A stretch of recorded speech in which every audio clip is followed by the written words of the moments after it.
రామారావు గారు ముఖ్యమంత్రి అయిన తర్వాత చూశారు. అవును. ముఖ్యమంత్రి కాకముందు చూశారు. అవును. ఆయన ముఖ్యమంత్రి అయిన తర్వాత కాకముందు మీ అబ్జర్వేషన్ ఏంటి గురుగారు? దానవీర సూర కర్ణ హ్మ్. సినిమా షూటింగ్ జరుగుతుంది. హ్మ్. ఇక్కడ దగ్గరలోని చెరువు దగ్గర షూటింగ్ పెట్టారు. హ్మ్. నేను, జయకృష్ణ గారు, హ్మ్. అల్లాడి రాజ్కుమార్ గారు, హ్మ్. మేము ముగ్గురం బాగా మిత్రులం, ఓకే. సన్నిహితులం. ఓకే. ఏం సందర్భం వస్తే కలిసేవాళ్ళం. హ్మ్. ఆ షూటింగ్ చూడడానికి మేము ముగ్గురం వెళ్ళాం. హ్మ్. అక్కడ ఆయన 3 పాత్రలు వేశాడు. హ్మ్. ఏమైందంటే 3 రోజులు ఏనుగులు వచ్చాయి, ఒంటెలు వచ్చాయి, గుర్రాలు వచ్చాయి, అన్నీ అందరికి పే చేయాలి కదా. అంతేగా. ఈయన అన్ని లెక్క పెట్టి ఇచ్చేవాడు. ఓ. అది చెప్తాను. ఆ షూటింగ్ జరుగుతున్నప్పుడు హ్మ్. అంటే డబ్బులు వృధాగా ఖర్చు అవుతుంది కదా, హ్మ్. ఎవరైనా డబ్బే అని షూటింగ్ ఇవాళ పూర్తి చేసేద్దాం, హ్మ్. మీదే కదండి, మీదే పాత్రలు, మీదే, నేను చేస్తాను 3 పాత్రలు. అది మేము ముగ్గురం కూర్చొని అది షూటింగ్ అది చూసుకుంటూ కూర్చున్నాం. మాకు అన్ని ఏర్పాట్లు చేస్తున్నారు. ఏమైంది, 4 గంటలు, 4:30 హ్మ్. ఈమె బసవరామ తారకం గారు హ్మ్.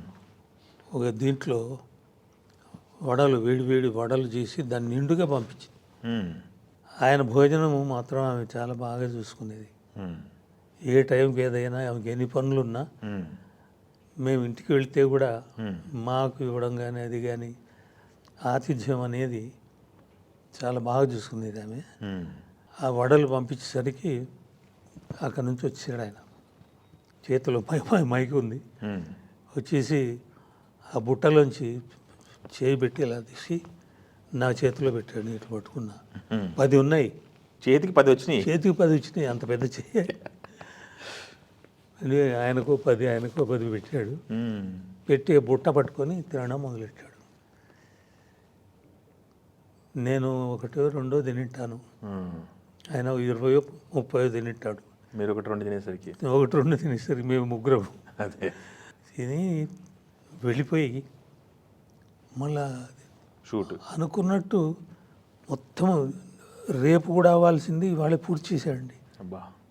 చేసేసి రండి పోదాం అని ఆయన వెళితే మేము ఇక్కడ గోల్కొండ చౌరస్తాలో ఆయన స్టూడియో ఉంది కదా, అవును. ఆ స్టూడియోకి వెళ్ళాం. హ్మ్. వెళ్తే ఇంత చేసి ఆ డ్రెస్ విప్పేసి వేసుకొని కూర్చున్నాడు. ఎంత నోట్లు లెక్కబెట్టి ఆయన ఇస్తున్నాడండి. బా. నటించడం ఒక ఎత్తు, అవును. నిర్మాణ వ్యవహారం చూసుకోండి. ఆయనే నిర్మాత, ఆయన డైరెక్టర్, డైరెక్టర్ అన్నీ ఆయనే 3 కదా. పాత్రలు. అవును. ఇక్కడ కుబేర పాత్ర, కుబేర పత్ర. అదే. అన్ని లెక్కలు పెట్టి ఎవరిది వాళ్ళకి ఇచ్చేసి హ్మ్. రండి. ఆయన రోజుకు 20-30 టీలైనా తాగేవాడు అనుకుంటా. నేను టీలు ఎక్కువ తాగుతారా? ఇవి తెప్పిస్తే అందరం తాగిన తర్వాత వెళ్ళిపోయేవాళ్ళు. ఆయన వెళ్ళండి మళ్ళీ వీలైతే రేపు కలుద్దాం అనేవాడు. హ్మ్. మేమంటే బాగా ప్రేమ ఆయనకు, అదే. మా ముగ్గురి మీద. ఇంకా చెప్పాలంటే మీకు, చెప్పండి సార్. ఈ హిమాయత్ నగర్ కాన్స్టిట్యున్సీలో హ్మ్. ఎమ్మెల్యేగా గెలిచిన ఆయన చనిపోయాడు. హ్మ్. దానికి నన్ను సీట్ ఇవ్వాలని, మీకు నాకు ఇవ్వాలని హ్మ్. జయకృష్ణను పంపించాడు. హ్మ్. నాకు అప్పుడు 18 సంవత్సరాలు సర్వీస్. Government job. మినిమం 20 ఉంటే కానీ నేను వాలంటీర్ రిటైర్మెంట్ కానీ ఇంకేది అది చేయడానికి వీలవుతుంది. లేకుంటే ఈ పెన్షన్ రాదు. హ్మ్. ఈ 20 ఏళ్ళు చేసింది పెన్షన్ రాదు.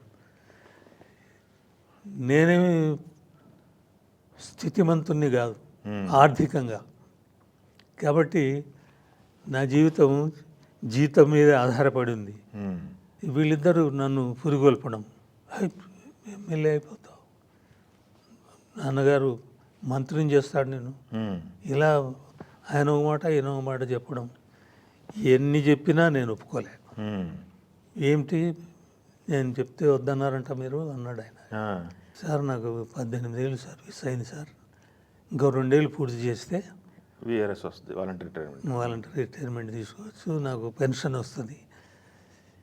ఈ మీరున్నారు కాబట్టి రాజకీయం తర్వాత అన్న. ఓహో, మేమేం కండోన్ చేయడానికి వీలు లేదా అన్నాడు. అంటే సీఎం లెవెల్లో ఈ 2 years ఏదైనా చేసి చేయొచ్చు అని ఆయనకు ఆలోచన వచ్చింది. మేము కనుక్కుంటాము అని పిలిచి అడిగాడు. లేదండి మినిమం 20 years ఉండాలని వాళ్ళు చెప్పారు. చెప్తే సరే చూద్దాం, ముందు చూద్దాంలేండి అని. అట్లా రామారావు గారు క్యాబినెట్లో మినిస్టర్ మిస్ అయింది మీకు. అయ్యుండేది. అదే మినిస్టర్ మిస్ అయింది, అదే మిస్ అయింది. ఓకే. అంత దగ్గరగా చూసుకునేవాడు.